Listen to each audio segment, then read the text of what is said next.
His name is Oscar Brown Jr., my buddy.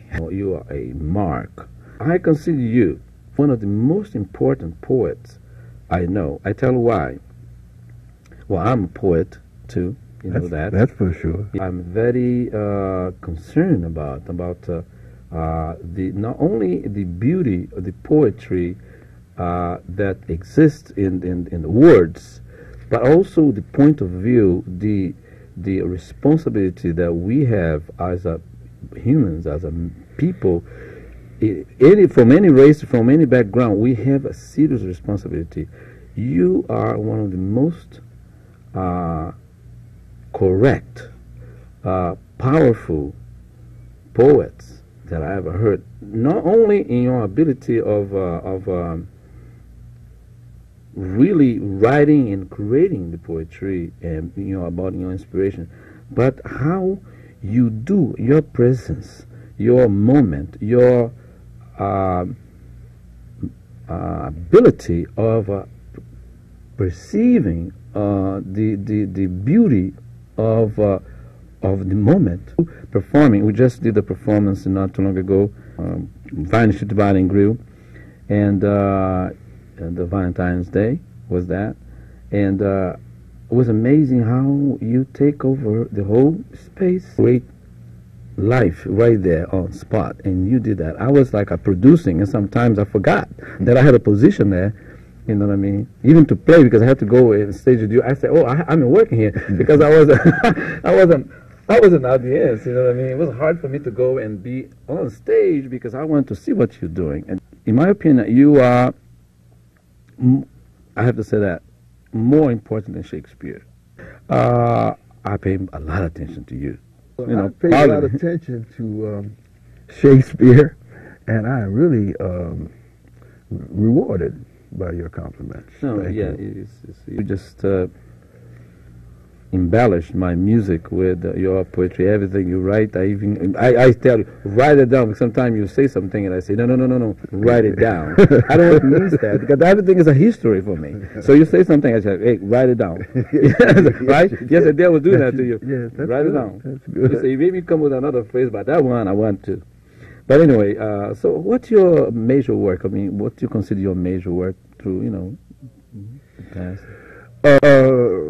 Rescue. I'm involved in trying to rescue black people from racist situation in which it's very difficult to maintain our position on the food chain. I've come to realize that every day something fresh has to die so I can live. And I don't have any remorse about that. I don't feel anything too much about the cow as I'm eating the hamburger. I'm thinking about steak. Right. And it's a kind of rough world like that. You can't expect that any other species is going to back down off their position on the food chain to give you, so you can eat better and they eat less. Nobody even expects that. So you have to find those means by which you can earn your place on the food chain one way or another. Some people do it by force. Well, all people do it by force. It's a question of whether the force is violent or otherwise. I'm a poet, so I'm not of the sword. I'm of the word. And I think it's possible to organize words. You mentioned Shakespeare. I've attended recently a performance in Washington of Shakespeare at Carter Barron Theater outdoors, and thousands of people were there. And this guy wrote this stuff 500 years ago. These words were put down 500 years ago, yet they retain enough energy to have energized all those people into that place, put gasoline in their cars and paid their babysitters and put on their clothes and got them to come there energized by these words. It said in the Bible, in the beginning there was the Word, and the Word was with God, and the Word was God.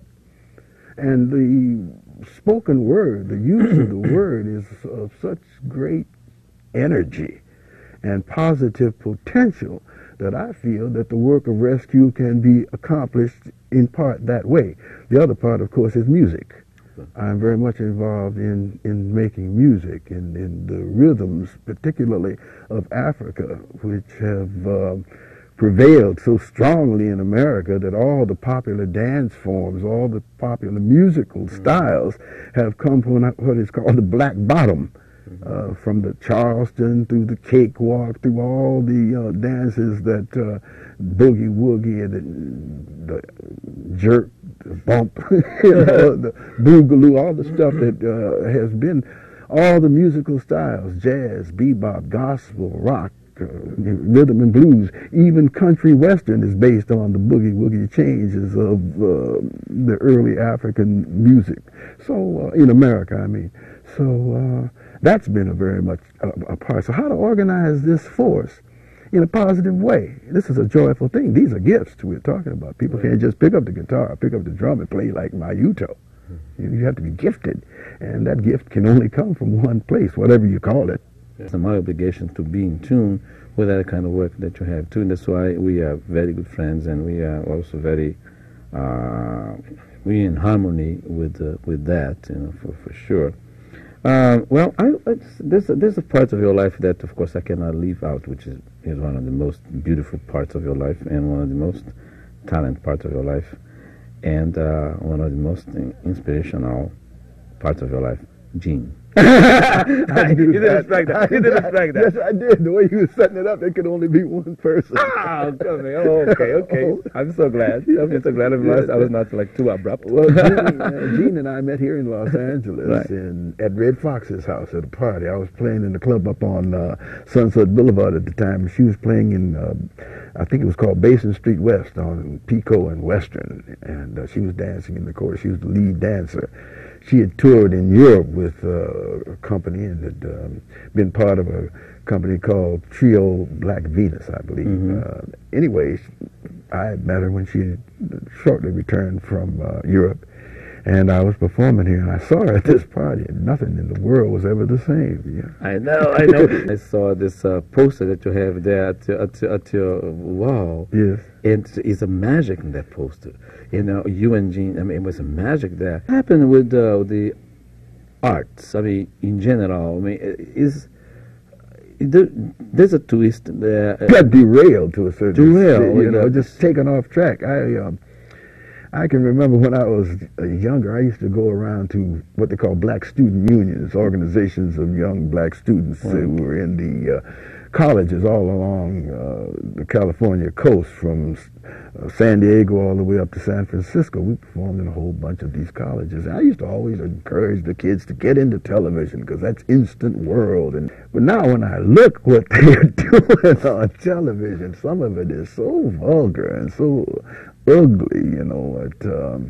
It lacks the beauty and the possibility that exists for it to really ennoble people and dignify people. The romanticism that had a kind of became a dry, and the attitude of the young people had become very harsh, and I don't believe that you can blame the babies for their attitude, since we have charge of them from the time they come into the world.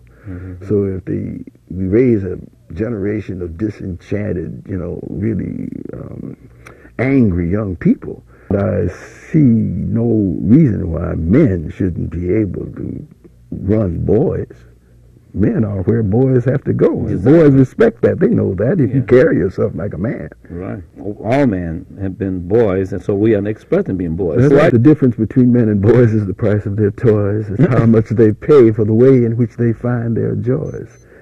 Regardless of fortune or fame or a family name, each plays in his heart the same part from the start of life's game. Men mature and may even grow mellow, far cry from the boys they begin. But within, each remains the same fellow somewhere within, much as he's always been.